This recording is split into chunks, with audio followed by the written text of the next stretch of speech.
A story worth telling. My dear friends, at my age, going on 73 this spring, I've learned that the most important stories aren't the ones in newspapers, but the ones whispered over back fences and shared over coffee at the church fellowship hall. This story came to me through my neighbor's daughter, a nurse at community hospital down in Carmel. It's about a widowed electrician, a mother trapped by her own fears, and a young lady in a wheelchair who just wanted to turn on her own bedroom light. In times when we all seem so divided, this tale reminds me of what my grandmother used to say: the smallest kindness can move the biggest mountain. What happened in that big house overlooking the Pacific that September changed 4 lives forever. And Lord willing, it might just change how we see our own neighbors too. Helena Wycliffe stood frozen in her marble hallway at 2:45 in the morning, gripping her telephone so tightly her wedding ring dug into her finger. The security camera footage played on the little screen her daughter Annalise, 18 years old and bound to that wheelchair since she was 10, reaching up toward the light switch on her bedroom wall. But this time, Lord have mercy, her hand actually found it. The switch was lower, a good foot lower than it had been yesterday. Helena's crystal glass one from the set her mother had given her for her wedding 30 years ago slipped from her other hand. The Waterford crystal shattered across that imported marble floor like ice on a pond, tinkling and glittering in the hall light. In the grainy footage, she saw Annalise's face change, like watching the sun come up after a long, dark night. The child flicked that switch off, then on, then off again, testing it, making sure it was real. Then, and this is what made Helena's chest tight as a drumhead, her daughter smiled. A real smile, not that practiced one she wore during their silent suppers. The timestamp read 11:23 p.m. Helena had been doing her nightly ritual, checking all the recordings with a glass of white wine and those pills Dr. Morrison prescribed for her nerves when she'd noticed movement in Annalise's room. The poor child usually slept by 10, worn out from the effort of living in a world built for folks who could stand. But there was Annalise, rolling her chair back and forth, turning those lights on and off like a child with a new toy at Christmas. No, like a young woman tasting freedom for the first time since that terrible day at the swimming pool 8 years back. Helena's bare feet crunched through the broken crystal. She didn't feel the cuts, couldn't feel much of anything except the spinning in her head. She moved toward the workshop out back. Her mind was calculating like it used to when she ran her late husband's construction supply business. The electrician, that Mr. Breyer fellow, had been working in Annalise's room yesterday. His work order said, replace faulty switch, standard height. She'd checked that invoice herself, the way she checked everything, controlled everything, since Richard passed 7 years ago. Through the workshop window, yellow light spilled onto the garden path. At 3 in the blessed morning, that hired electrician was still here, bent over his notebook, pencil moving steady as a metronome. Gray streaked through his brown hair like silver threads in burlap. His hands, those hands that had secretly, deliberately changed her daughter's world, were steady as her father's had been when he'd built ships down at the naval yard. Helena's finger hovered over the panic button on her security system. One push would bring the private security folks in 4 minutes flat. She'd fired 12 contractors over 8 years for lesser sins. The pool man who'd chatted too long with Annalise about her books. The gardener who'd suggested adding ramps through the rose garden. The physical therapy lady who'd mentioned one of those independent living places. But firing them hadn't made Annalise smile like that. A memory rose up, unwanted as August Heat Richard in this same workshop 7 years past, surrounded by mechanical drawings and medical equipment catalogs thick as phone books. I can fix this, Helena. I can make her walk again for her graduation. Just let me try. 3 weeks later, he was gone, took too many of those pain pills, and Annalise had nearly joined him when that breathing contraption he'd rigged up went haywire. Helena pushed open the workshop door. It creaked like her knees did these days. Everything in this big old house creaked at night, as if the walls themselves were mourning. Mr. Breyer looked up from his work. No surprise on his weathered face. He set down his pencil gentle as you'd set down a sleeping baby. Mrs. Wycliffe. Mr. Breyer. She held up her telephone, showing him that frozen image of Annalise at the light switch. Would you care to explain this? He glanced at the screen, then back at her face. His eyes were the color of strong coffee, steady and unashamed as a man with nothing to hide.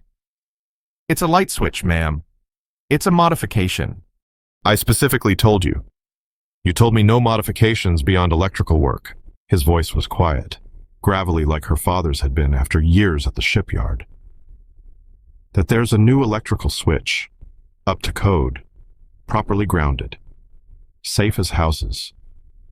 It's lower than regulation. Prove it." The brass of him made her breath catch like a fishbone. "I don't need to prove anything. You're fired." "All right then." He began packing his tools, each movement deliberate as a church deacon preparing communion. The screwdrivers nested into their slots, the wire strippers into their proper pocket. A man who found comfort in order. She recognized. Same as herself. "You don't deny it?" she asked. He paused, holding that voltage tester like it was something precious. "Deny what?" "Installing a switch that your daughter can reach without help." "No, ma'am. I don't deny that. My husband started with switches too." The words tumbled out like water from a broken dam. Then ramps, then parallel bars, then some contraption from a medical journal. Then she nearly died. And he actually did die. And I swore on his grave I'd never let anyone. She stopped, horrified at herself. She didn't confide in hired help. Hadn't confided in anyone since Pastor Williams retired and moved to Phoenix. Mr. Breyer set down his tool bag, gentle as could be. "Your husband tried to fix your daughter. I'm just fixing switches. There's no difference.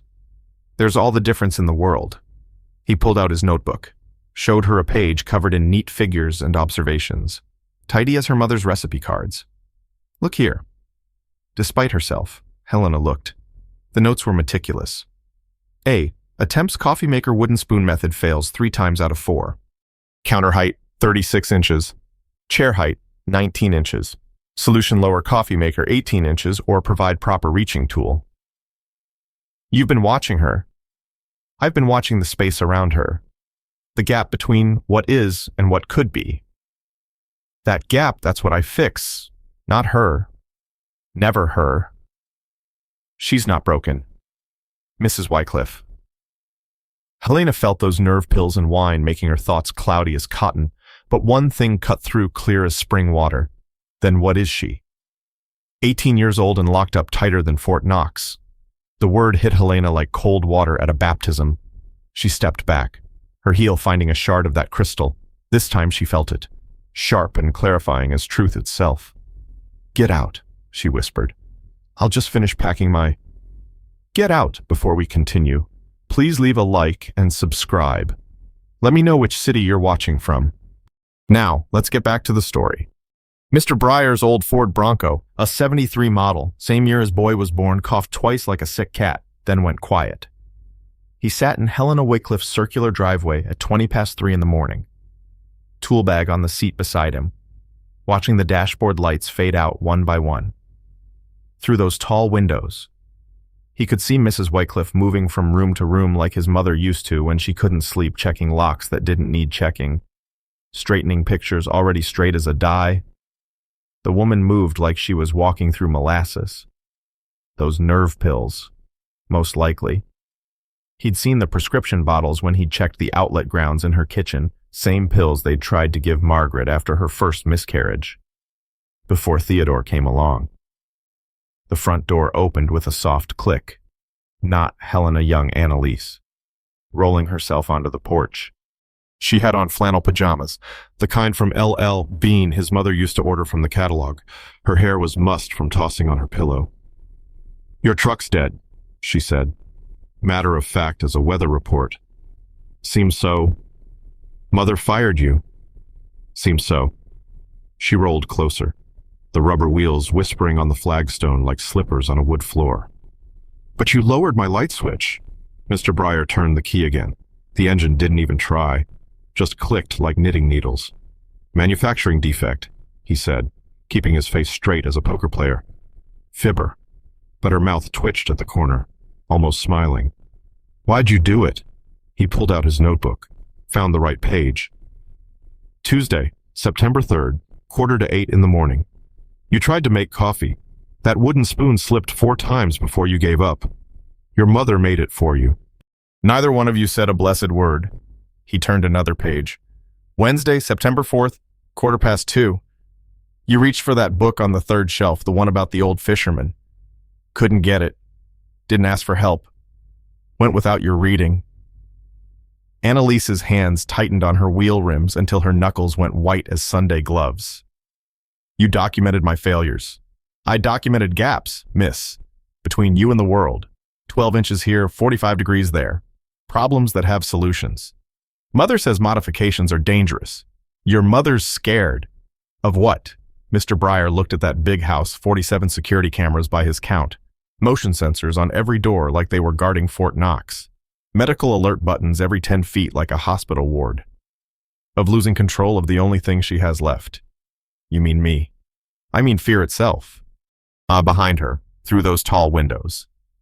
Helena stood in the library holding a wine glass in one hand and her late husband's photograph in the other. Her lips were moving like she was having herself an argument with that picture. Your daddy, Mr. Breyer asked. Every blessed night. Annalise's voice dropped low as a prayer.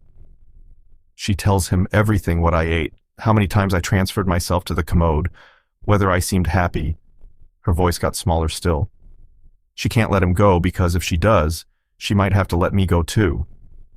The Bronco's engine suddenly turned over, roaring to life like nothing had ever been wrong. Well, I'll be, Mr. Breyer said, fixed itself. Fibber, Annalise said again. Then, quieter than a church mouse, will you come back? Before he could answer. Helena appeared in the doorway, holding something in both hands, careful as communion wine. Richard's leather journal, the one Annalise had been reading. Mr. Breyer, she called out, her voice carrying across that driveway clear as a bell. You forgot to complete the work order. Page 43 needs finishing. Mr. Breyer killed the Bronco's engine. The leather journal in Helena's hands caught the porch light like an old hymnal. Page 43. He knew that page, had glimpsed it when he'd returned the journal to young Annalise just yesterday. Richard Wycliffe's handwriting, cramped and desperate as a man writing his last will and testament. Day 43. Frame complete. Annie will walk for her graduation. The Lord will provide. Helena came down those porch steps in her bare feet, not minding the cold flagstone. Blood spotted her left heel where that crystal had cut deep. She didn't favor that foot one bit. Mother, your foot, Annalise started. Page 43 needs completion. Helena held out that journal steady, as a preacher holding scripture. Her hand trembled not from the cold October air. The work order, Mr. Breyer. He stepped out of the truck, boots crunching on pea gravel. The journal felt heavier than his biggest wrench. He opened to that page, below Richard's writing, in fresh blue ink like his mother used for her correspondence. Helena had written, electrical evaluation needed, all rooms, comprehensive review. 8-week contract. Mrs. Wycliffe. The electrical system is dangerous. You said so yourself. Overloaded. Could cause a fire. Her words came fast as an auctioneer's. Insurance requires a full evaluation. Every switch, every outlet, every blessed connection point in this house. Annalise wheeled backward, her chair squeaking like it needed oil. Mother, what in heaven's name are you doing? Hiring an electrician. Helena's eyes never left Mr. Breyer's face. Steady as a hawk watching a field mouse. Unless Mr. Breyer has other commitments. The journal page fluttered in the ocean breeze that rolled up from Pescadero Point. He could smell the salt air mixing with Helena's wine, that sweet white wine rich folks favored, and the lavender soap young Annalise used. Same brand Margaret had kept by their kitchen sink. 8 weeks is considerable for electrical work, he said. Thorough work takes time. Helena stepped closer, leaving another bloody footprint on the white flagstone. Proper height assessments, load calculations, modifications. She caught herself like catching a sneeze. Repairs. Standard repairs. Mother! Annalise's voice carried warning like thunder before rain. Monday, September 9th, 6 o'clock sharp. Mr. Breyer's knock echoed through that big house like knocking on an empty barrel. Helena opened the door, wearing the same clothes from 6 hours back, that navy blue suit that probably cost more than his truck. Her foot was wrapped proper now. Professional work. Must have called Dr. Morrison in the middle of the night. I've prepared a list. She handed him 2 pages typed on an actual typewriter, not a computer. Every room, priority order. Single-spaced like a legal document, but in the margins. Handwritten notes in that blue ink A's room, check everything twice. Kitchen, she can't reach anything. Library, books might as well be on the moon. I'll start with the urgent repairs, Mr. Breyer said. East wing, like you noted. Annalise's wing. Helena's jaw worked like she was chewing something bitter. Yes, start there. The house smelled different in daylight. Coffee brewing expensive stuff that came in bags, not cans. That sharp antiseptic smell from cleaning the medical equipment. Under it all, the musty scent of rooms kept closed, like his grandmother's parlor that only opened for funerals. Day 2, Tuesday morning. Young Annalise was in the kitchen when Mr. Breyer arrived, wrestling with that coffee maker like Jacob wrestling the angel. The wooden spoon in her hand kept slipping on the brew button, set too high for a body in a wheelchair to reach proper. He set down his tool bag, soft as setting eggs in a basket, pulled out his notebook, the one he'd kept since his apprentice days at the shipyard, wrote careful, counter 36 inches, chair 19 inches, gap 1 lifetime of asking for help.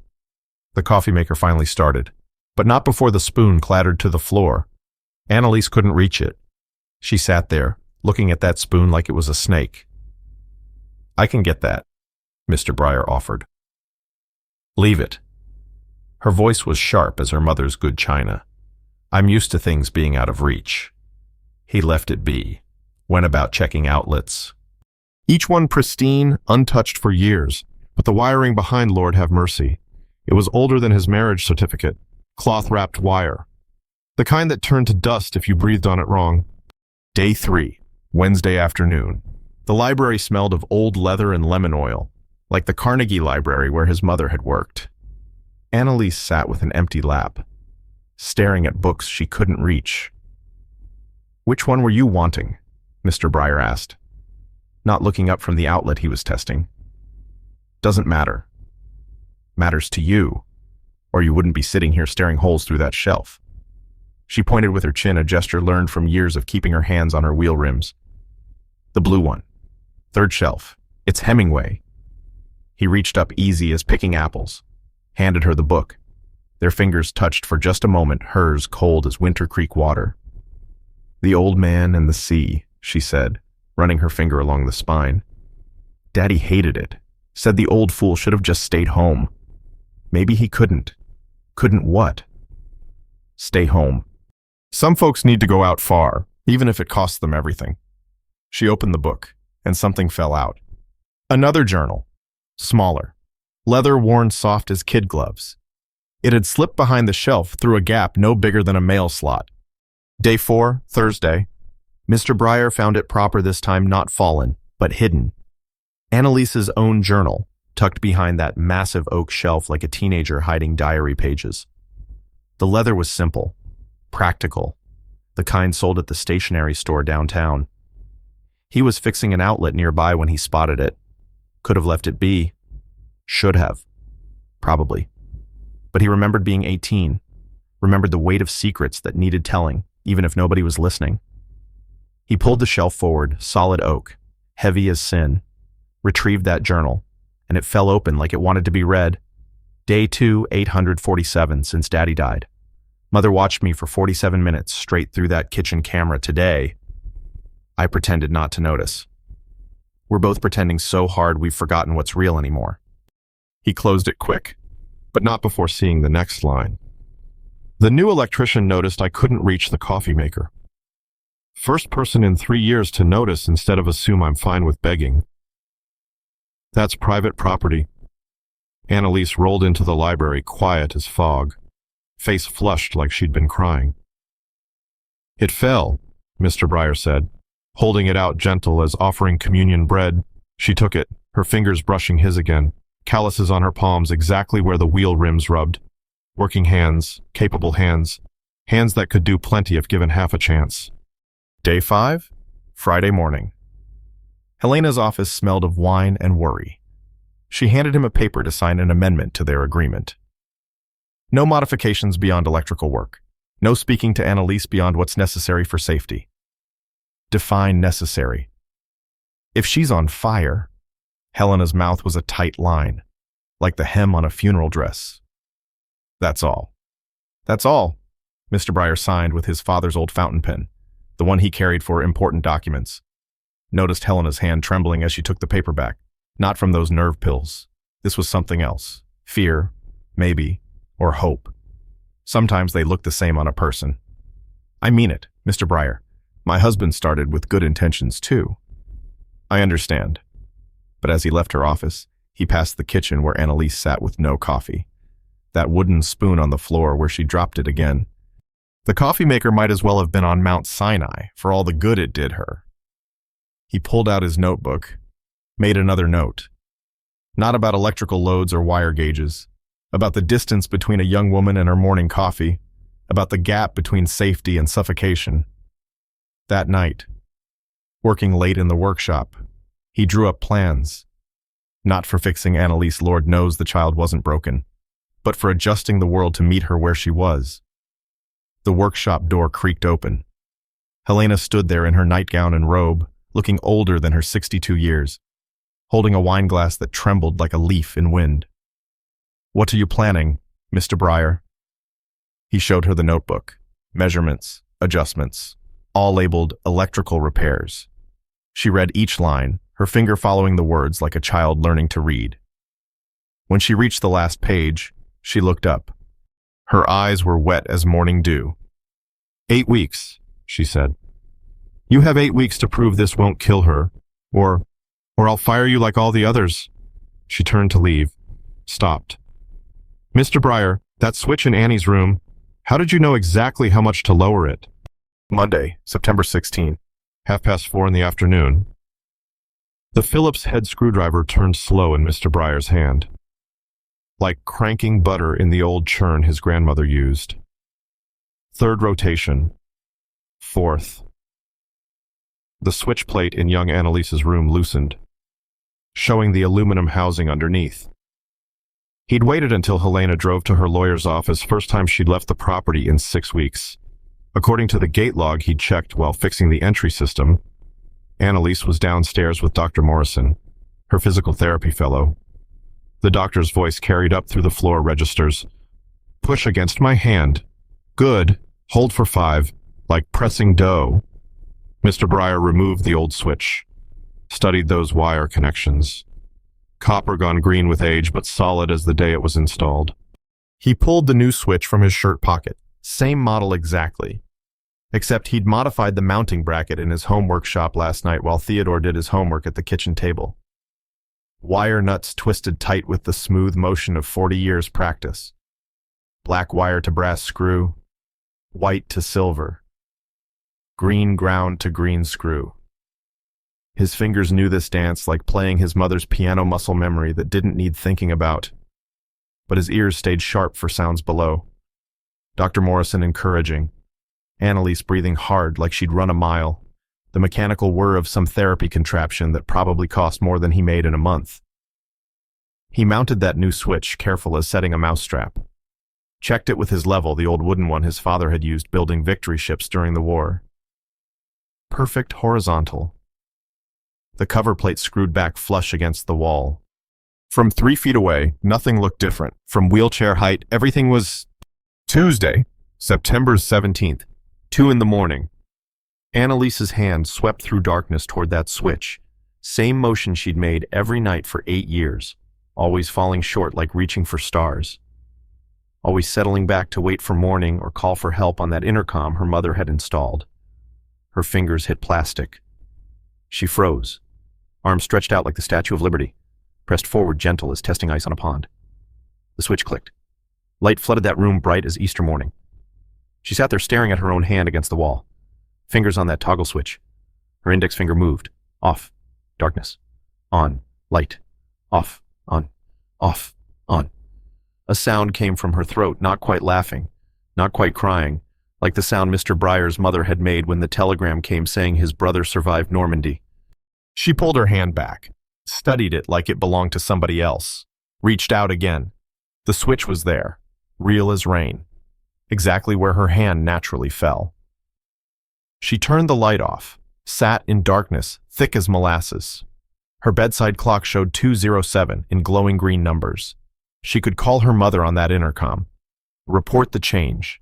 Helena would come running in her silk nightgown and slippers, measure the difference with the tape measure she kept in the kitchen drawer, have it fixed by breakfast, return to regulation height, safe height, unreachable height. Annalise reached out once more. Click.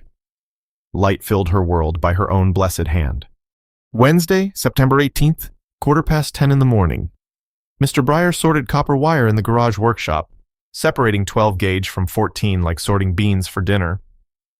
Annalise's wheelchair hummed closer. Stopped in the doorway. "The switch," she said. No preamble. He kept sorting, didn't look up.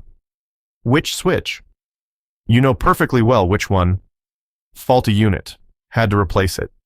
With one that's lower. Manufacturing variation. Happens sometimes." He held up 2 pieces of wire. "See, same gauge, slightly different lengths. Like people." She rolled closer. He could smell that lavender soap again, same brand Margaret had favored. Strange how certain scents could make time fold up like a road map. "It's exactly 12 inches lower," Annalise said. "You measured?" "I can reach it. That's all the measuring I need." He set down the wire, looked her straight in the eye, green like spring grass, but older somehow. Eyes that had learned to see around corners. "Your mother will notice," he said. When she reviews the security footage. She reviews everything like reading scripture." Annalise's knuckles went white on her wheel rims. "Then I have until tonight to feel normal. Is that enough? I don't know. I've forgotten what normal feels like." She backed up, turned toward the door. "Daddy would have automated everything. Motion sensors, voice control, remote controls for the remote controls. Everything except me actually touching anything. What would you have wanted?" She paused in that doorway. September sun making her hair glow like spun honey. To reach it myself. Just to reach it. Thursday, September 19th, 9:45 at night. Helena sat in her home office, laptop open to the security system. 6 screens showing different camera feeds like a guard station at the state penitentiary. She sipped her 3rd glass of that white wine Chablis. The bottle said scrolling through the day's recordings at double speed. Kitchen empty as a Monday morning church. Library Annalise reading. Same as always. Pool area unused since Richard passed. Master bedroom. Annalise, reaching for Helena's wine glass, stopped halfway to her lips like she'd been frozen in a photograph. She rewound that footage. 2 a.m. timestamp clear as day. Annalise's hand finding the light switch. Easy as picking low-hanging fruit. Natural as breathing. She set down the wine hard enough to slosh. Pulled up the work invoice from Monday. Mr. Breyer's careful handwriting, neat as a school teacher's, replaced faulty switch. Standard height. Helena opened another window on that computer. Found the archived footage from last week. Same switch. Clearly higher on the wall. She used the measuring tool in the software, something the security company had showed her. 29.7 centimeters difference, near enough to 1 foot exactly. Her telephone was in her hand before she could think. Mr. Breyer's number pulled up from the contractor list. Then she stopped. Watched that footage again. Annalise turning lights on, off, on, off. The look on her daughter's face like she'd discovered hidden treasure. Helena closed that laptop. Finished her wine in one swallow that burned going down. Stood up. Swayed a bit. Caught herself on the desk. Her bandaged foot throbbed like a toothache. She walked to the window. Looked out at the garage workshop where light still glowed yellow as butter. Friday, September 20th, 7 in the morning. Helena stood in the workshop doorway, holding that printed invoice like evidence in a trial. Her navy suit was pressed perfect, but her eyes were red-rimmed like she'd been crying. Or drinking. Probably both. Truth be told. "You lied," she said. No good morning, no preamble. Mr. Breyer looked up from his wire strippers. Yes, ma'am. On a legal document. Yes, ma'am. I could have you arrested for fraud. You could. She stepped into that workshop, heels clicking on concrete like a telegraph message. Richard started with switches too. Did you know that one modification to help her reach the television remote? Then another for the stereo? Then the lights. Then he was building mechanical legs in this very space. I'm not Richard. Mrs. Wycliffe. No. She held up her telephone, showing footage from his hidden camera, one he hadn't known about.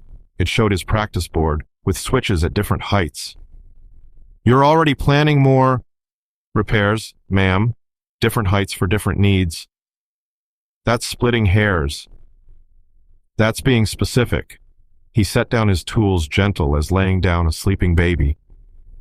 Your husband tried to eliminate her disability. I'm just adjusting the world to meet it. Helena's laugh was bitter as black coffee. Same result. She becomes independent and leaves. She's 18. She's supposed to leave. Not like...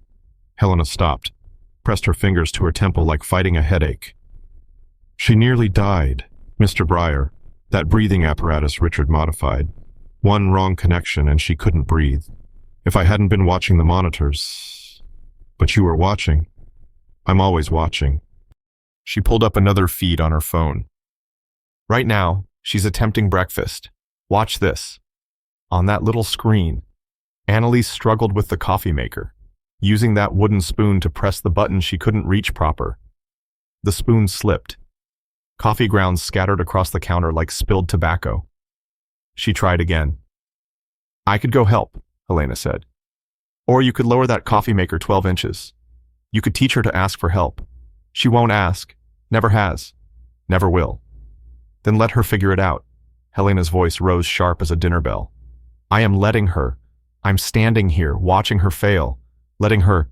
No, Mr. Breyer's voice stayed level as a spirit level. You're standing here. She's there. That's not letting... That's monitoring. The workshop door banged open hard enough to rattle the tools on the pegboard. Annalise wheeled in fast, coffee stains on her blouse, eyes blazing like the 4th of July. Stop, she said. Helena turned. Annie, honey, stop discussing me like I'm not here. Stop watching me on those cameras. Stop protecting me from everything except this prison you've built with love and fear. It's not a prison.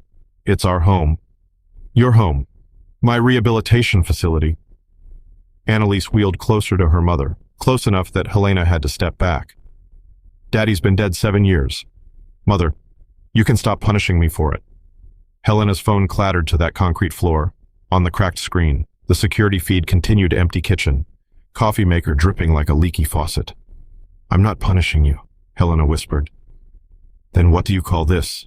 Annalise gestured at the workshop, at Mr. Breyer, at the house beyond. 12 contractors fired, windows sealed.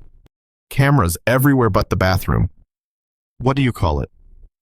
Helena bent to retrieve her phone, and when she straightened, tears were tracking through her foundation like rain through dust. Love. The word hung in the air like smoke from a snuffed candle. Annalise's voice dropped soft as a prayer. Then love me enough to let me fail. She turned to Mr. Breyer. Lower everything. Every switch, every shelf, every blessed handle in this house. I don't care if she fires you. She looked back at Helena. I don't care if you rip them all out tomorrow. Just give me one day where I can reach my own life. She left, wheels squeaking slightly on that concrete floor. Mother and electrician stood in the workshop, morning light cutting through dusty air sharp as truth. Helena picked up the invoice, tore it in half slow as peeling an apple. 8 weeks, she said. You have 8 weeks to prove I won't lose her like I lost him. You've already lost her, Mr. Breyer said, quiet as a confession. Question is whether you'll get her back. Helena walked to his practice board, touched one of the switches. Her finger came away dusty. Richard never practiced, she said. He just installed things and prayed they'd work. She turned to leave, stopped at the door. There's a coffee maker in the storage room, countertop model. Annie used it before everything. Install it at whatever height you think best. She was gone before Mr. Breyer could answer. On the floor, her phone kept recording. Screen cracked but still showing that empty kitchen. He picked it up, saw himself on that screen looking older than his 48 years in the harsh workshop light. He turned the phone over, walked it back to Helena's office, placed it on her desk gentle as placing flowers on a grave. When he returned to the workshop, a paper was taped to his toolbox. Annalise's handwriting, neat as a schoolgirl's. Stanford University wants an answer by November 15th. That's exactly week 8, day 5. Please help me be ready. Saturday, September 21st, 7:15 in the morning. Theodore's bicycle chain clicked against the guard as he coasted into the Wycliffe driveway. That old Schwinn from the church rummage sale squeaking with each pedal rotation. His father's Bronco was already there. Hood popped open like a hungry mouth, tool bag on the ground beside it. Mr. Breyer's legs stuck out from underneath, his work boots the same Red Wings he'd worn since Theodore could remember, planted wide on the asphalt. "Alternator," Theodore called out. "Starter solenoid." His father slid out on the mechanic's creeper, grease smeared across his left cheek like war paint. "Hand me the 12mm. Theodore found the wrench in the toolbox, the metal cold as a tombstone from the September morning fog. They worked without talking, Theodore holding the flashlight steady while his father removed bolts, the rhythm familiar as saying grace before supper. The front door opened with a sound like his grandmother's knees. Annalise wheeled onto the porch, hair still damp from washing, wearing a Stanford University sweatshirt that had seen better days. "You came," she said to Theodore. "Said I would." She rolled down a ramp, fresh built. Theodore noticed, the pine lumber still pale as wheat bread. "What's wrong with it?" "Everything," Mr. Breyer said from under the hood. "Specifically, the starter. Can you fix it?" "Always do." Annalise watched them work, her fingers drumming against her wheel rims like playing piano scales. "I could help." Theodore looked at his father, who nodded without lifting his head from the engine compartment. "Hold this," Theodore said, handing her the flashlight. "Right there, on the mounting bolt." Her grip was steady as a vice. The light didn't waver even when her arm must have been aching. Theodore noticed her hands calloused like his father's, but in different places. The web between thumb and forefinger was thick as leather from gripping wheels. Helena appeared in an upstairs window, watching like a hawk on a fence post, always watching. Her silhouette shifted, disappeared behind the curtain. "Your mother's up," Theodore said. "She doesn't sleep, just moves her insomnia from room to room like rearranging furniture." Annalise adjusted the light angle. "Better." "Perfect." Monday, September 23rd, 3:30 in the afternoon. The kitchen smelled of fresh sawdust and lemon oil. Mr. Breyer measured the countertop height for the 4th time his father had taught him to measure twice. Cut once. But when it came to someone's independence, 4 times seemed about right. 31 inches. Standard height since kitchens were invented, seemed like. The new coffee maker sat in its box, a simple Mr. Coffee model from the hardware store, not fancy like the European thing on the counter. He'd mounted on a sliding shelf that could adjust anywhere from 24 to 36 inches, using boat hardware Theodore had suggested. Annalise wheeled in fast, then stopped short like a horse seeing a snake. She'd been crying, eyes puffy as bee stings, tissue wadded in her lap. "Bad day?" he asked, not looking up from his measurements. "Physical therapy?" "Dr. Morrison wants to increase sessions. Says I'm losing muscle mass in my core." Mr. Breyer marked the mounting points with his pencil, the flat carpenter's pencil his father had given him. "Are you—" "Probably. Hard to maintain muscle when you're not allowed to do anything that might result in a fall." He drilled the first pilot hole, the bit cutting through wood with a whine like a mosquito. "What would you do if you could cook a meal, start to finish, work in a garden, drive to the grocery store?" She laughed short and sharp. "Listen to me. 18 years old, dreaming about buying milk and bread. Margaret loved grocery shopping." The words came out before he could catch them, like dropping a wrench. He focused on the drill. Made the second hole precise as a hymnal note. Said it was the only place where everyone looked equally confused. "How did she die?" The drill stopped spinning. Mr. Breyer set it down gentle, turned to face her square on. Semi-truck. Driver was texting about being late. Ran the red light at Highway 1 in Carpenter. Hit her driver's side doing 50. Were you there? No.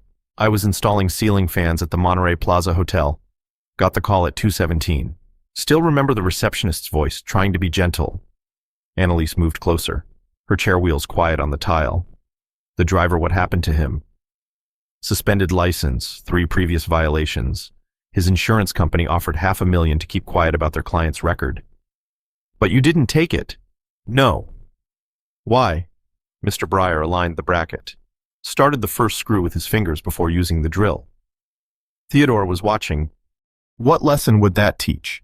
That his mother's life had a price tag. That tragedy pays dividends. Daddy thought everything had a solution. Or could be bought. Annalise pulled out her phone, showed him a photograph. Richard Wycliffe in his workshop, surrounded by mechanical drawings and medical equipment catalogs. This was 3 days before he died. See the prescription bottles? Mr. Breyer looked. Orange bottles lined the workbench like soldiers. Dozens of them. Pain pills for his back hurt at building my first walking frame. Stimulants to stay focused. Sleeping pills to rest. Nerve pills for the anxiety. Her finger traced her father's face on that little screen. He was trying to fix me, but he was breaking himself into pieces. Wednesday, September 25th, 11 o'clock at night. Helena sat in her office, laptop open to 14 different background check websites. Mr. Breyer's life laid out in digital fragments like a dropped plate. Born in Salinas, 1975. Father was a shipyard electrician. Mother taught 4th grade at Sacred Heart Elementary. Navy service. Electrical systems specialist on the USS Nimitz. Honorable discharge. Married Margaret Chin at St. Patrick's Church. 1999. 1 son. Theodore, born 2008. The deeper she dug, the simpler the story became. No arrests. No lawsuits except the one he didn't file. No bankruptcies despite refusing money that could have set him up for life. She clicked on a newspaper article from the accident. Margaret's photograph. Asian features soft as Theodore's. Wearing hospital scrubs. She'd been a NICU nurse at Community Hospital. The article mentioned she'd been coming home from a 12-hour shift. Probably tired. Probably ready for her own bed. Helena poured another glass of wine. Her 6th since dinner. Or was it 7? The Xanax made everything soft around the edges like looking through frosted glass. Another tab on the computer. Mr. Breyer's contractor license. 22 years. Not one complaint filed. Reviews used words like honest and meticulous. One mentioned he'd rewired an elderly woman's house at cost when he discovered aluminum wiring that could have killed her. Her phone buzzed. Security alert from the garage. Helena switched to the camera feed, the image green-tinted from the night vision. Mr. Breyer was still there at 11:15, installing something on the workbench. She zoomed in close as the camera would go. Adjustable legs on the bench. He was modifying the workspace so it could raise and lower. Saturday, September 28th, 2 in the afternoon. Hold it steady, Mr. Breyer instructed, his voice patient as a school teacher. Theodore gripped one end of the treated lumber while Annalise held the other from her chair. They were building a raised garden bed, 12 inches high, perfect height for reaching from a seated position without straining. Helena watched from the kitchen window, coffee cold as October rain in her hands. Annalise was laughing at something Theodore said, dirt already under her fingernails like she'd been playing in mud. When was the last time she'd seen her daughter dirty from work instead of messy from struggling? Mr. Breyer showed them how to square the corners using the 3-4-5 method, checking for level with that old wooden tool that had probably built half the houses in Carmel. His hands guided without taking over, letting them discover the satisfaction of wood fitting flush, screws biting deep into grain. Why here? Annalise asked, indicating the spot near the kitchen window. Morning sun, afternoon shade, Mr. Breyer explained. Plus, you can see it from inside. Gardens need witnesses to thrive. Mother had a garden, Theodore offered, mixing soil with compost. Grew tomatoes that never turned red. Dad said she picked them too early. No patience, Mr. Breyer added, smiling. Used to pick strawberries green, too. They filled the frame with soil dark as coffee grounds. Annalise plunged both hands in, lifting the earth and letting it fall through her fingers like sand at the beach. Helena hadn't seen her daughter touch earth in 8 years. Hadn't seen her choose to get dirty. Thursday, October 3rd, 7 o'clock in the evening. "Stay for supper," Annalise said. Not a question. Mr. Breyer looked up from the outlet he was replacing, the old cloth wiring crumbling like dried flowers. Theodore was already nodding, probably tired of the frozen dinners that had become their standard since Margaret passed. "Your mother is right here," Helena said from the doorway. She looked tired as an old dish rag, her usually perfect appearance slightly off blazer wrinkled, hair escaping from its pins. "We have plenty." The dining room table was set for 2, had been for 8 years according to the dust patterns. Annalise wheeled to the china cabinet, reached for plates. She could just reach them now. Thanks to shelf pegs Mr. Breyer had quietly lowered an inch at a time. 4 place settings. The good china with the gold rim, not the everyday plates. Helena opened wine, her hand trembling on the corkscrew. Not from withdrawal, Mr. Breyer had noticed she'd been drinking less. The tremor was something else. Maybe fear, maybe hope. Sometimes they wore the same face. They sat 3 in chairs made of cherry wood, 1 in wheels made of aluminum around food the housekeeper had prepared. Roast chicken that smelled of rosemary, vegetables roasted until their edges caramelized. The kind of meal that suggested family, even if you weren't. "Theodore's helping me with calculus," Annalise offered into the silence, thick as gravy. "You're taking calculus." Helena's surprise was genuine as finding money in old coat pockets. "Online, MIT OpenCourseWare, free to anyone with internet." Annalise cut her chicken, the modified angle of her plate making it easier, something Mr. Breyer had adjusted without being asked. "Theodore's better at derivatives." "Mom was the math person," Theodore said. "Used to calculate medication dosages in her head. No calculator." The mention of Margaret didn't freeze the room like Mr. Breyer expected. Instead, Helena asked, "What kind of nursing?" "Pediatric intensive care, the tiny babies, born too early." "That must have been difficult," Helena said. "Such fragile lives." She said they were tougher than they looked, just needed the right environment to thrive. Theodore glanced at Annalise. "Adjust the incubator, not the baby." Annalise smiled. Helena noticed, filed it away like a recipe card. "Richard was terrible at mathematics," Helena said suddenly. "Brilliant with concepts, disasters with numbers.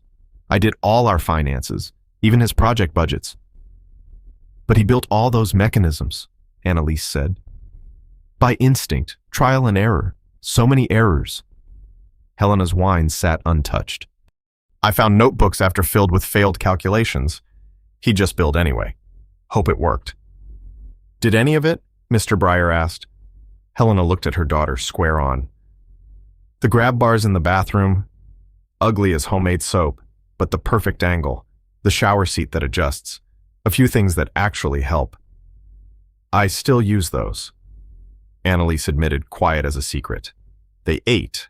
Not comfortable exactly, but not uncomfortable either. 4 people practicing being normal, each carrying their own definition of what that meant. Theodore asked about the library. He'd seen the shelves through the doorway. Annalise offered to show him. They left, his footsteps and her wheels fading down the hallway like a song ending. Helena and Mr. Breyer sat with the remnants of dinner between them, like a peace offering. "She's changing," Helena said. "She's growing. I don't know the difference anymore." She finally sipped her wine. "I've kept her the same for so long, like pressing flowers. I forgot she was supposed to bloom." From the library, laughter bright as church bells. Theodore's voice, "You've read all of these?" Annalise's response, muffled but animated. "November 15th, Helena said. "That's the Stanford deadline." "I know." "She'll go. Maybe." "If she goes." Helena stopped, started again like a stubborn engine. "When she goes, what happens to me?" Mr. Breyer didn't answer. Through the window, the raised garden bed was visible in the porch light. Annalise had planted tomatoes that afternoon. They wouldn't fruit before November 15th, but she'd planted them anyway. An act of faith. Helena's phone buzzed. Security alert. She looked at it. then showed Mr. Breyer the screen, the library camera, Theodore and Annalise sitting close, looking at a book together. Not touching, but the space between them hummed with possibility like power lines. Margaret would have liked her, Mr. Breyer said quietly. Richard would have tried to fix Theodore too, Helena replied. Found something that needed improving. There's always something. Is there? Helena looked at the screen again. 2 teenagers, imperfect and content as cats in sunshine. Or do we just need to believe there is?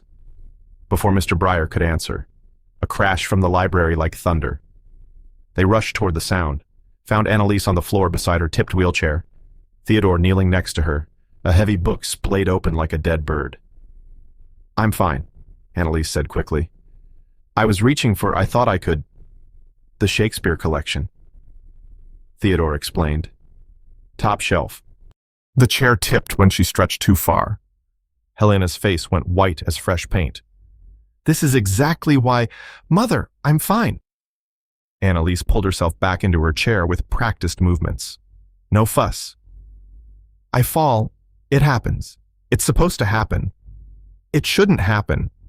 Yes, it should. Annalise's voice was firm as a handshake. Falling means I was trying something. When's the last time you tried something that might make you fall? Helena opened her mouth, closed it like a fish out of water.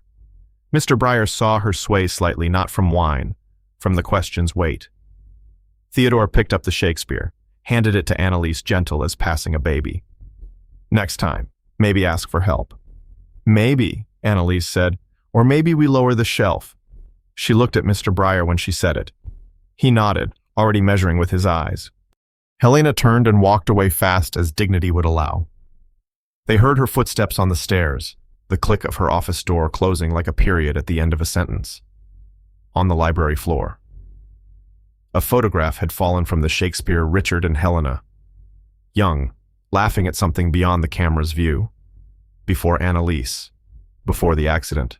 Before modifications and measurements and the terrible arithmetic of loss. Annalise picked it up, studied her parents' faces like looking for herself in their features. She was beautiful when she smiled. Still is, Mr. Breyer said. Just needs practice. Through the ceiling, they heard something heavy being moved in Helena's office, furniture scraping across wood like fingernails on a chalkboard. Theodore looked at his father, questioning. Mr. Breyer shook his head. Not their mystery to solve. Not tonight. But when they left an hour later, Mr. Breyer noticed Helena's office window was open for the first time he'd seen. October air moved the curtains like slow dancing. On the desk, visible from the driveway.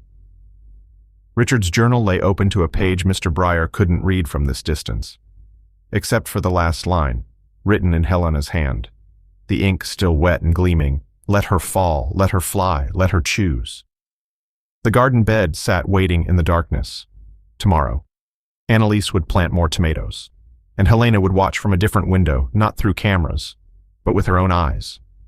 The space between watching and witnessing was 12 inches, the height of a raised garden bed, the distance between fear and faith. Mr. Breyer started the Bronco on the 3rd try. In the rearview mirror, he saw Helena standing at her office window, looking down at the garden bed like it was a geometry problem she couldn't quite solve. Or maybe like it was a prayer she was just learning how to say. Monday, October 28th, 8:45 in the morning. The email notification chimed on Annalise's laptop like a doorbell nobody wanted to answer. Stanford University Office of Admissions. Subject line, Final enrollment decision required. Response deadline November 1st. She opened it with her thumb against the phone screen. The glass already warm from her grip. 5 days. November 1st at 5 o'clock Pacific time. Accept or defer. No third option. No more extensions. The cursor blinked in the response field like a heartbeat. Her wheels squeaked against the library floor Mr. Breyer had offered to oil them. But she liked the sound. Said it announced her coming like footsteps would. The email stayed open on her laptop screen, waiting patient as a spider. Mr. Breyer appeared in the doorway carrying his voltage meter, the old analog kind with the needle that bounced. Storm coming Wednesday. Need to check the generator connections. She turned the laptop toward him. He read without moving closer, his eyes tracking left to right, once, twice. Friday, he said. 4 days from now. What do you need? The question sat between them plain as a plate of biscuits. Not what her mother needed, not what was safe or smart or careful.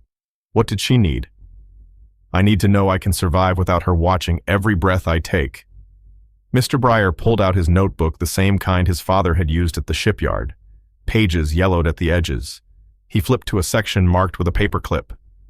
Dorm room at Stanford, Wilbur Hall, accessible shower down the hall. Dining hall has a ramp that meets code. Tables at varied heights. I called last week. Told them I was a concerned parent. You researched all this? Started the day you mentioned Stanford. He showed her another page. Pencil marks neat as sheet music. Distance from dorm to main quad 1/2 mile, slight grade, about 3%. You'd need to build upper body strength. Theodore knows some exercises from when his mother worked with wheelchair patients. Tuesday, October 29th, 3 in the afternoon. Helena found the second notebook while Mr. Breyer was testing outlets in the East Wing. She'd been hunting for the work invoices her lawyer needed documentation for insurance purposes. He'd said. Instead, she found 60 pages of careful planning, detailed as a ship's blueprint. Page 1. Annalise's daily routine mapped out like a bus schedule. Wake at 7:00. Struggle with bathroom door handle needs lever, not knob. Coffee attempt successful since modification. Reading limited to lower 3 shelves. Page 2. Stanford campus map with red pencil marking wheelchair routes. Blue showing gradient percentages. Green dots for rest areas with benches. Page 3 through 10 car modification quotes from 3 different shops. Hand controls. Swivel seat. Transfer board specifications. Cost estimates in the margins. Some crossed out and replaced with lower numbers from different suppliers. Page after page of research done on his own time. Timestamps in the corners showed work between 11 at night and 2 in the morning. After Theodore was asleep. After his paying work was done. Find what you're looking for. Helena spun around, like a child caught with her hand in the cookie jar. Mr. Breyer stood in the workshop doorway, face neutral as milk. You're planning her escape. I'm planning her independence. Same thing. She held up the notebook, pages fluttering. These modifications, the car adaptations, the dorm solutions, you're removing every excuse I have. No. He stepped into the workshop, took the notebook gentle from her hands. I'm removing every excuse she has to stay. Wednesday, October 30th, 6 in the evening. The rain started as drops fat as quarters, became sheets like laundry on a line, turned to torrents that hammered the roof like fists. Helena stood in her office watching the security monitors flicker and jump. The backup generator in the garage hummed to life, stuttered like an old man coughing, then steadied. Mother, Annalise's voice from the hallway. The elevator's making strange noises. Helena moved toward the door. Don't use it. Wait until. The lights cut out. Complete darkness, like being inside a coat closet. Mother. Helena grabbed her phone from the desk, turned on the flashlight function. Thank the Lord Theodore had shown her that last week. The hallway was empty as a church on Monday. Annie. A mechanical grinding from the elevator shaft like gears stripping, metal on metal. Then nothing. I'm stuck. Annalise's voice muffled through the elevator doors. Between floors, I can see a crack of light above me. Helena ran to the elevator, her bare feet slipping on the marble. The display panel was dead as a doorknob. She pressed the call button over and over. Nothing. Annie, there's an emergency phone in the panel to your right. I'm trying it. It's dead. Everything's dead. A pause. Mother, I can't see anything. It's so dark. Helena pressed her forehead against the cold metal doors, the steel like ice on her skin. Her daughter was trapped in a box in the dark, and she couldn't reach her. All her cameras, all her monitoring systems, all her careful control useless as a screen door in a submarine. Her phone showed 1 bar of signal, flickering like a candle flame. She called the only number she knew would answer in a storm. Mr. Breyer, she's trapped. The elevator, please come. His response came immediate through the static, on my way. 8:17 p.m. Mr. Breyer's Bronco skidded into the circular driveway, Theodore driving while his father gathered tools from the back. They ran through rain that felt like ice pellets, soaked to the skin in 3 seconds flat. Helena met them at the door, flashlight shaking in her grip. She's been in there 2 hours. The elevator's between first and second floor. The fire department can't come trees down on Highway 1. Mr. Breyer went straight to the elevator panel, shone his light on the mechanism cover, pulled out a screwdriver, removed 4 screws, quick as dealing cards. Manual release is here. He pulled a red lever. Nothing moved. Cables jammed in the pulley. He opened his tool bag, pulled out a pry bar his father had used in the shipyard. Theodore, hold the light steady on the door seam. Mrs. Wycliffe, talk to her. Keep her calm. Helena pressed against the doors, the metal cold through her silk blouse. Annie, Mr. Breyer's here.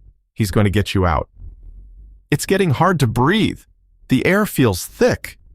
That's panic, honey, not oxygen. Count with me like when you were little. In for 4, hold for 4, out for 4. Mr. Breyer wedged the pry bar into the door seam at shoulder height. The metal groaned like a hurt animal, but held. He repositioned, put his full weight behind it. The door moved an inch, showing cables and darkness and the smell of machine oil. I can see the car, Theodore said. Light aimed up the shaft. About 3 feet down from the second floor, Mr. Breyer studied the cable system, the counterweight, the motor that should have worked but didn't. I need to release the brake manually and lower it by hand. He pulled off his jacket, dropped it wet on the marble. This is going to hurt. You're back, Helena said, from when you fell off the ladder. I know. He positioned himself at the manual crank, a wheel that hadn't been turned since the elevator was installed 15 years ago. The metal was cold and rough with rust. Theodore, watch those cables. If they jump, pull me back hard. The first turn felt like trying to bend rebar with bare hands. The elevator didn't budge. Second turn, his lower back spasmed like a Charlie horse. Third turn, something in the shaft groaned. Fourth turn, the elevator dropped 6 inches with a shriek that could wake the dead.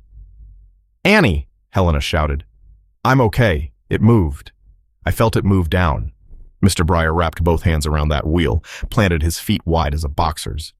The L4 and L5 vertebrae in his lower back, the ones that had bothered him since falling off a roof in 09, compressed like stepping on a tin can. He turned again. The elevator descended inch by terrible inch. Rain hammered the skylights above. Lightning lit the shaft for a second, showing Annalise's white face through the elevator's glass panel. I can see light, Annalise called. Through the door crack, maybe 8 inches. 3 more rotations. Mr. Breyer's arm shook like a paint mixer. His lower back locked up solid, muscles in full spasm. The nerve running down his left leg felt like someone had poured hot coffee on it. He turned again. The elevator aligned with the first floor with a solid thunk. Theodore and Helena pulled the doors open, the metal scraping like fingernails on slate.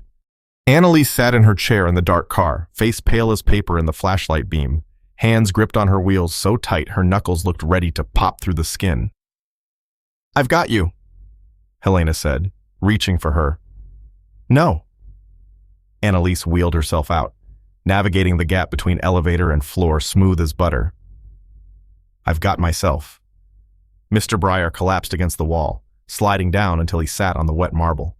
His back was locked solid as a bank vault, muscles seized from T12 all the way to his tailbone. Theodore knelt beside him, put a hand on his shoulder. Dad, call 911 inches. Helena said, he needs an ambulance. No hospitals, Mr. Breyer said through teeth clenched tight as a vice. You can't even stand. Then I'll sit. He looked at Annalise. You okay? She nodded, then shook her head, then nodded again like she couldn't decide. You got me out. You got yourself out? I just aligned the floors. Community Hospital Emergency Room, 1:45.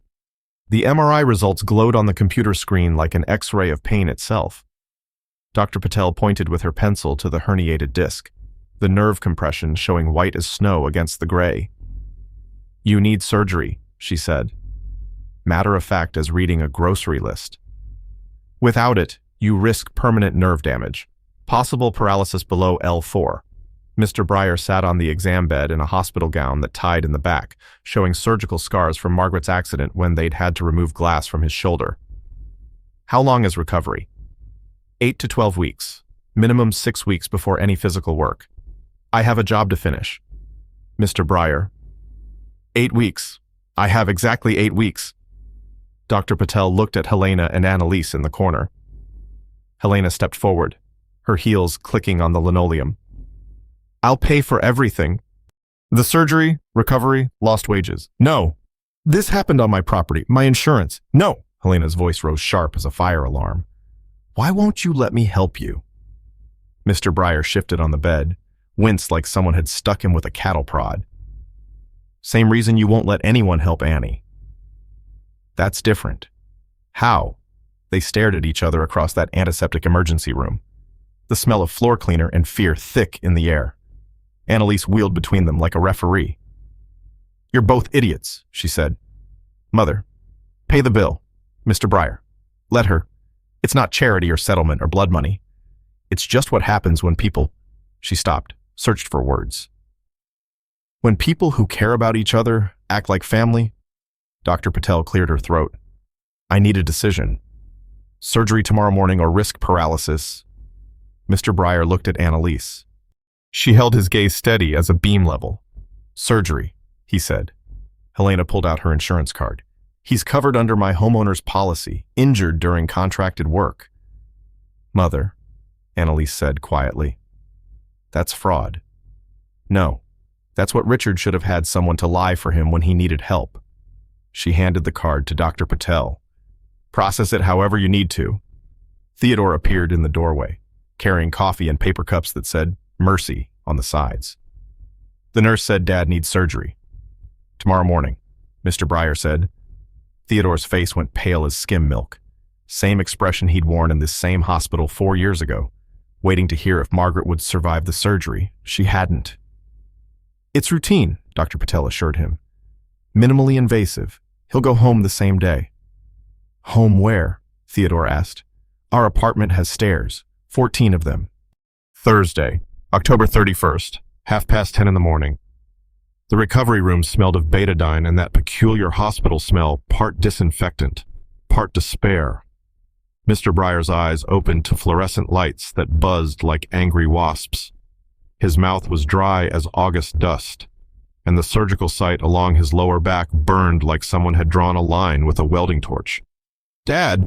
Theodore's face appeared above him, eyes red as a sunrise. Mr. Breyer tried to speak.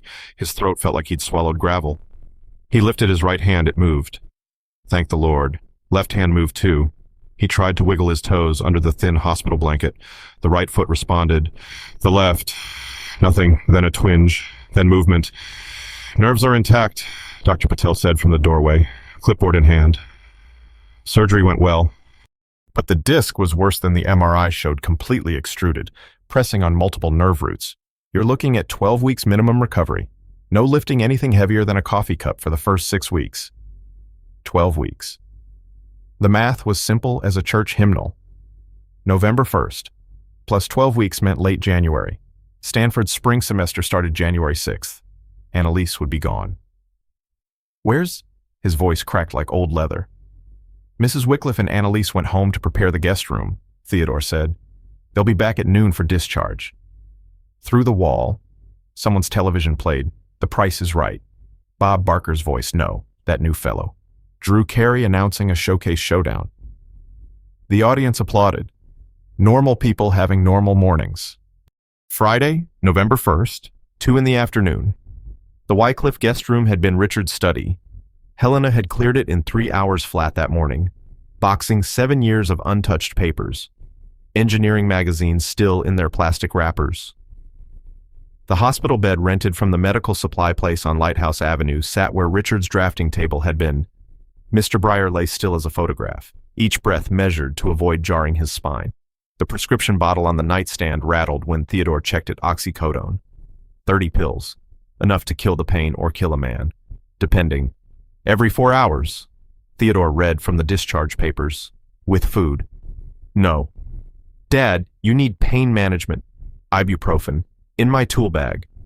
Theodore found the bottle of Advil, shook out 2 brown pills. Mr. Breyer dry swallowed them, the pills catching in his throat before going down. Through the window, he could see his work.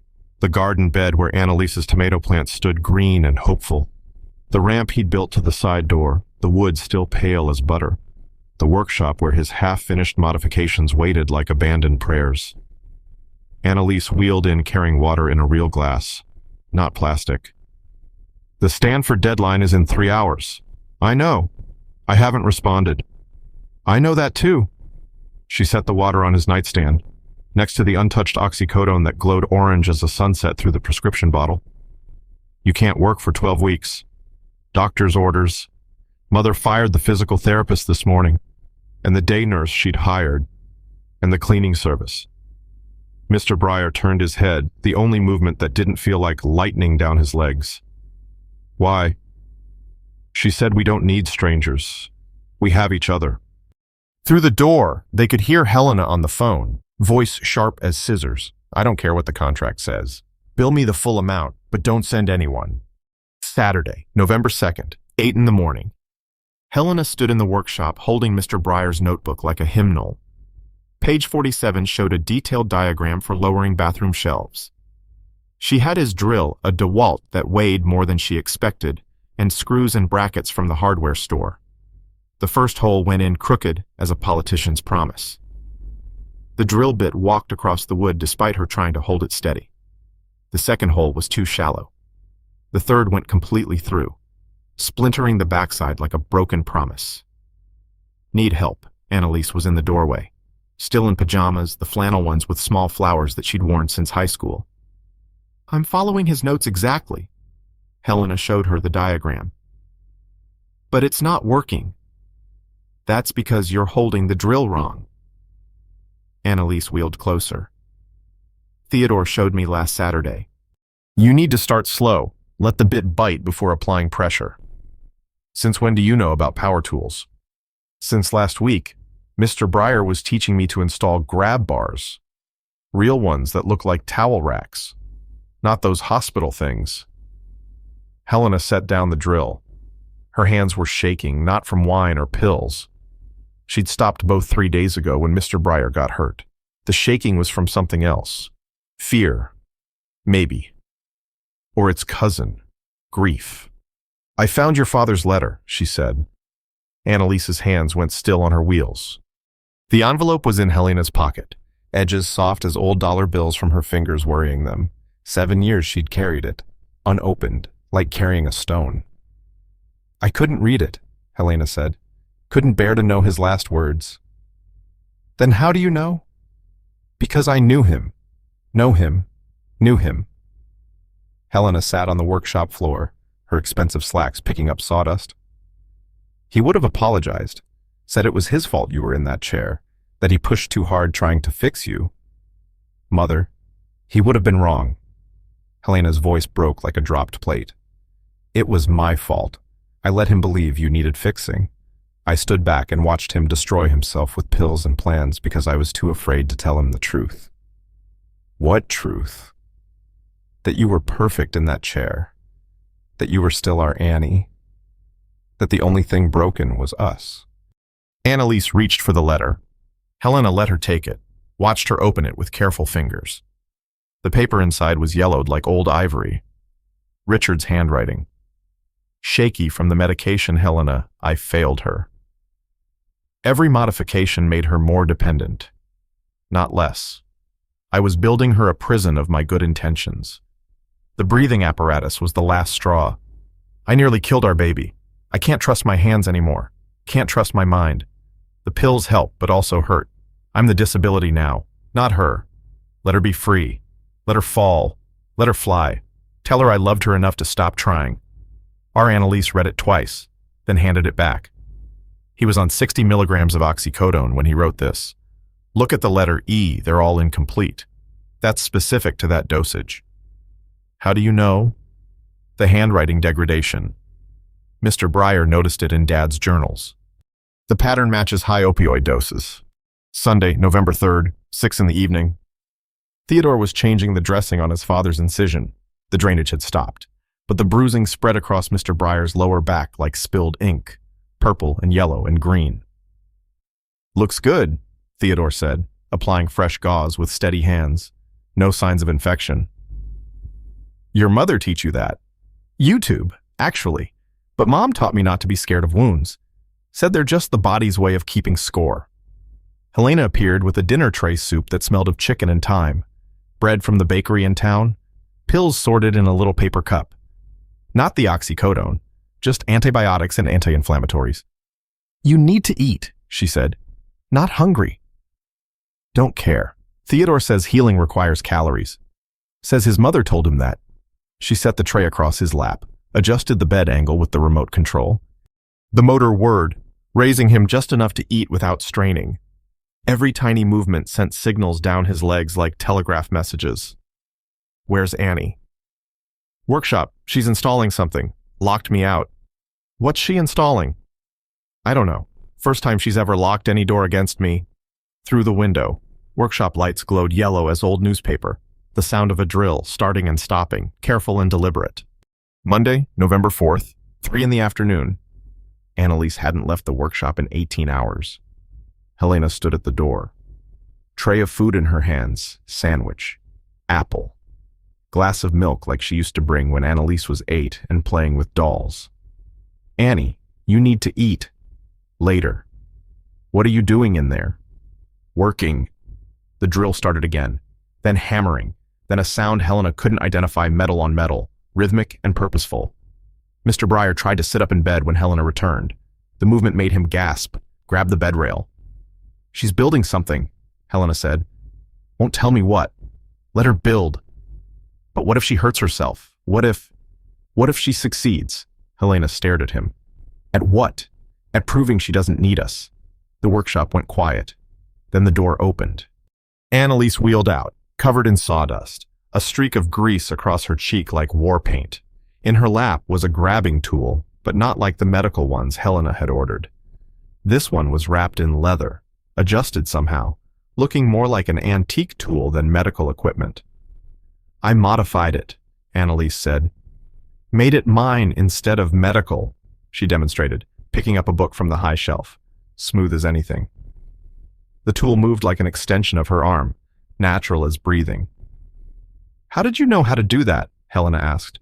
"Mr. Breyer's notebooks, Theodore's help, my own figuring." She looked at Mr. Breyer. "Mostly my own figuring." Mr. Breyer smiled, first time since the surgery. "That's the point." Helena watched her daughter wheel back to the workshop, confident as a ship captain. Through the window, she could see what Annalise had been building, a series of pulleys and levers, a system for reaching high places without help. "She's leaving me," Helena said quietly. "No," Mr. Breyer said. "She's becoming." "Becoming what?" Before he could answer. Theodore burst through the front door, face flushed from running. "Dad, Annalise, someone from Stanford called our apartment. They need an answer. Today, by 5 o'clock. The room went still as a held breath. Through the window, Annalise was visible in the workshop, testing her contraption, reaching for things that had been out of reach for 8 years. Helena looked at the clock on the mantel, 4:17 p.m. 43 minutes to decide a lifetime. "The phone," Helena said, picking up the handset. "She needs to call them." But when she looked through the workshop window again, Annalise was already dialing on her cell phone, the grabbing tool still in her other hand like a scepter, or like a key. Monday, November 11th, 3:30 in the afternoon. Annalise's laptop screen glowed with video editing software, the kind Theodore had helped her download from the library's free courses. 47 hours of footage, sorted into folders with names like Mother Watching, Mr. Breyer Working, Me Trying, and All of Us Together. She clicked on a file from September 10th. The miniature camera hidden in her wheelchair's armrest, no bigger than a button, had captured everything. Mr. Breyer lowering that first switch while Helena was at her lawyer's office. His careful measuring, the way he'd paused to write in his notebook after each adjustment. Theodore knocked on the library doorframe. "Your mother's looking for you." "Tell her 5 minutes."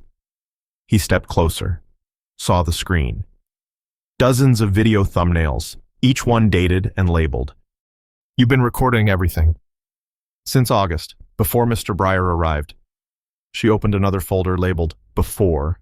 Video after video of her struggling with the coffee maker, dropping books, unable to reach the bathroom faucet properly. In each one, Helena's shadow visible at the edge of frame, watching but not helping. Why record it? Evidence, not for lawyers, for myself. Proof that the way we were living wasn't living at all. She clicked another file dated 3 days ago. Watch this. The footage showed Helena at 3 in the morning, walking through the house like a ghost in silk pajamas. She stopped at each of Annalise's struggle points, the coffee maker, the bookshelf, the light switches touching them like a rosary, testing their height, adjusting things that didn't need adjusting. She doesn't sleep, Annalise said. Hasn't really slept since Daddy died. My dad doesn't sleep either. Different reasons, though. Annalise pulled up another video from November 3rd, just last week. The hidden camera had caught Theodore and his father in the guest room. Theodore was checking the surgical dressing, and the microphone picked up Mr. Breyer's whispered question, "Do I look like her other patients who didn't make it?" Theodore's response, equally quiet. "You look like Dad. Just tired." Annalise closed the laptop. "Your mother's death. There's more to it than the settlement." Theodore's shoulders tightened like someone had pulled a string. "What do you mean?" "My mother hired a private investigator. Background check on your father. She does it with everyone who comes here." Annalise wheeled to face him square on. "She found the police report, the real one, not what made the papers." Theodore's jaw worked like he was chewing something bitter. "The trucking company had 23 previous violations," Annalise continued. "Failed brake inspections. Drivers with suspended licenses still driving. Your dad wasn't just offered money to stay quiet about your mother's death. He was offered money to let them keep operating." Helena appeared in the library doorway, found Theodore with his fists clenched so tight his knuckles looked like white marbles.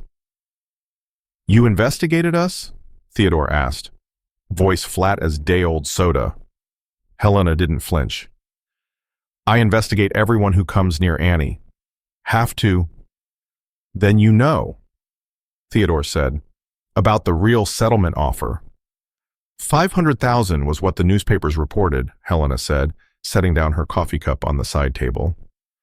The private offer was 2 million, plus an additional 500,000 for a non-disclosure agreement. Annalise's wheelchair rolled backward like she'd been pushed.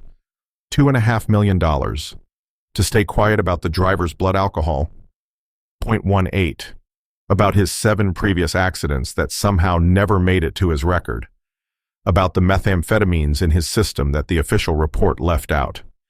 Helena's voice was steady as a heartbeat monitor.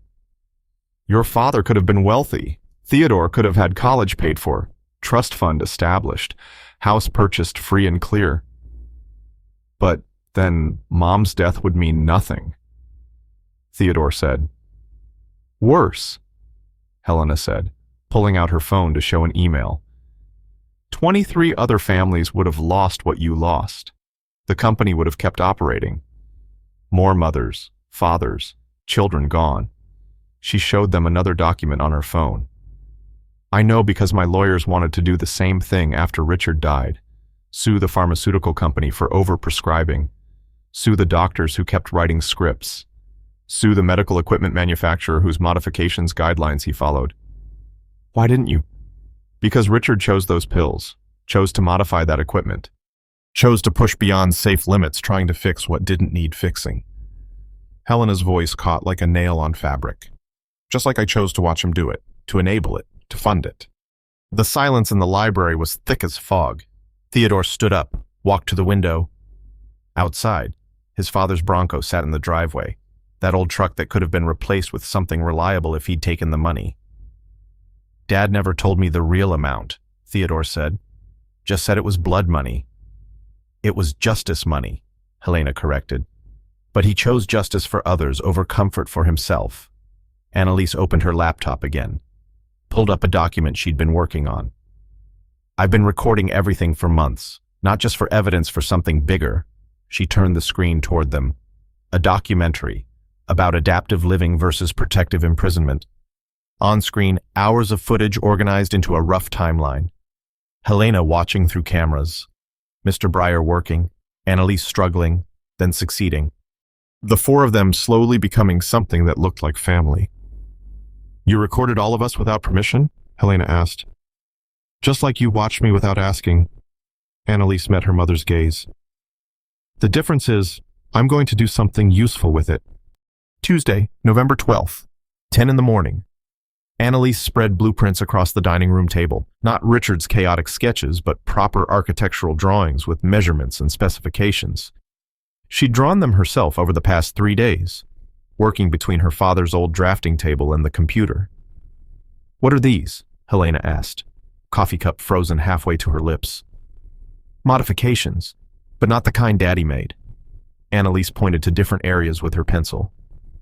"Kitchen counters that slide up and down on hydraulics works for standing or sitting users.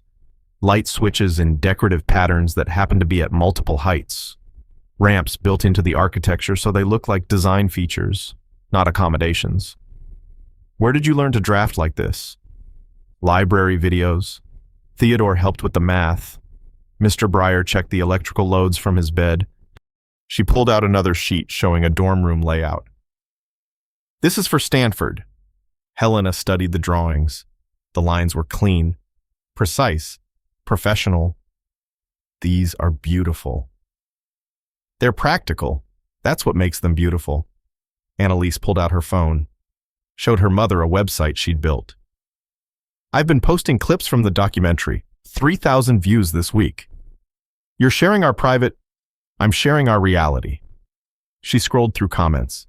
Look, message after message from people facing similar challenges. A mother in Ohio whose son was newly paralyzed. A contractor in Maine wanting to specialize in accessibility. A teenager in Texas who hadn't left her house in 2 years because nothing was built for her wheelchair. "They need help," Annalise said. "We could help them. The Wycliffe Foundation for Independent Living." Annalise pulled up a business plan she'd drafted. "You have business experience from running Daddy's company. I have lived experience. Mr. Breyer has practical knowledge. Theodore has medical understanding from his mother." Helena read through the plan. It was thorough, realistic, scalable. "This would be a full-time operation." "Would that be a problem?"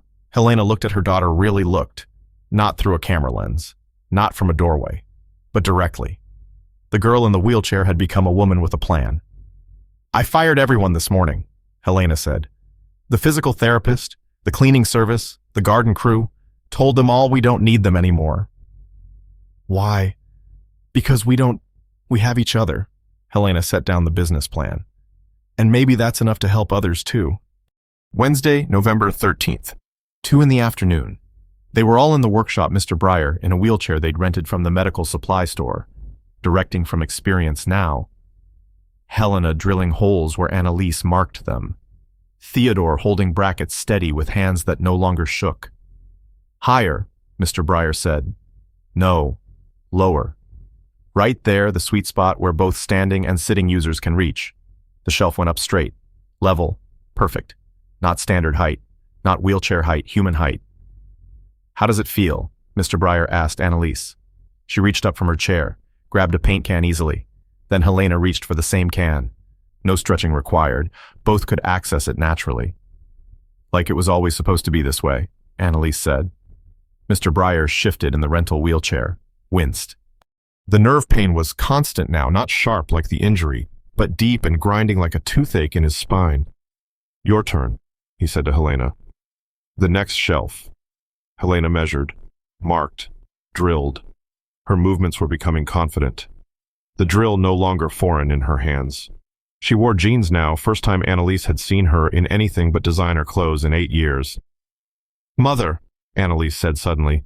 "The camera." Helena looked up at the security camera in the corner, its red recording light steady as a heartbeat. "Turn it off," Annalise continued. "All of them. We don't need surveillance anymore." Helena's hand went to her phone automatically, then stopped. "But what if I fall? What if Mr. Breyer needs help? What if Theodore burns himself cooking?" Annalise wheeled closer to her mother. "Then we deal with it. Together. Like a family does." Helena opened the security app on her phone. Her finger hovered over the system disable button. 47 cameras throughout the house. 7 years of constant monitoring.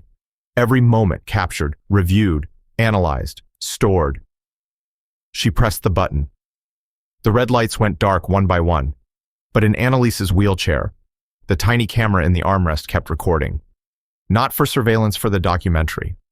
For the thousands of people who needed to see that change was possible. For evidence that letting go wasn't losing, it was finding. She hadn't told her mother about that camera yet. Some truths needed their moment. And this wasn't it. Through the workshop window, the raised garden bed was thriving. Annalise's tomatoes had turned red while everyone was focused on other things. Helena noticed, walked outside, picked one. She brought it back, offered it to her daughter. Annalise bit into it, juice running down her chin like she was 8 years old again. Needs salt. Everything does, Helena agreed. Theodore's phone buzzed. He looked at it, face changing. Dad, someone called from Stanford. They want to know if Annalise is still planning to start January 6th. The workshop went quiet. January 6th was 7 weeks away. Mr. Breyer would barely be walking. The house modifications were half finished. The foundation existed only on paper, but Annalise was already dialing the phone, that modified grabbing tool in her other hand. Yes, she said into the phone. I'll be there January 6th. Helena's coffee cup slipped, shattered on the concrete floor. The sound echoed through the workshop like a starting gun, or like an ending bell. Saturday, December 14th, 7 in the morning. Mr. Breyer's feet touched the workshop floor for the first time without the walker's aluminum legs between him and the ground. His weight settled onto his heels, then rolled forward to the balls of his feet. The nerve pain was still there, a dull electric hum from his lower back to his left ankle, but manageable now, like living with a difficult neighbor. Through the window, he could see what they'd built without him directing. Every shelf in that workshop had been installed at dual heights. Switches dotted the walls in patterns that looked decorative but were really accessibility in disguise. The workbench Annalise had modified could rise and lower with a boat winch crank Theodore had found at the marine salvage yard. You're walking, Helena said from the doorway, coffee in both hands. Her hair showed gray roots now she'd stopped dyeing it 3 weeks ago. Theodore's still sleeping. Tomorrow's the move. I know. She handed him the coffee black, in a regular ceramic mug, not the fine china she used to insist on. Her fingernails were short now, 2 of them broken from yesterday's work installing grab bars that looked like Art Deco towel racks. She leaves tomorrow, Helena said. She's been leaving for months. Tomorrow's just the geography changing. Through the kitchen window, they could see Annalise making breakfast. The modified kitchen allowed her to move between stove, sink, and counter like a dancer, no reaching, no struggling. Everything exactly where her hands naturally fell. Thursday, November 28th, Thanksgiving, 5:30 in the evening. The dining room table was set for 4, with the good china Helena's mother had left her. Real silver. The kind that needed polishing. Annalise had cooked everything turkey that was only slightly dry. Stuffing from her grandmother's recipe card she'd found in Richard's desk. Green beans that were actually green, not gray from overcooking. Mr. Breyer walked in without assistance, his gait careful but steady. Theodore followed, carrying the cranberry sauce that had been forgotten on the kitchen counter.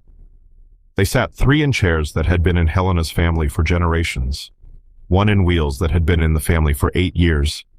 The light through the windows was golden, that particular California gold that came when ocean fog caught the setting sun. Would someone say grace? Helena asked, surprising herself. I'll do it, Theodore offered. He looked at each face around the table.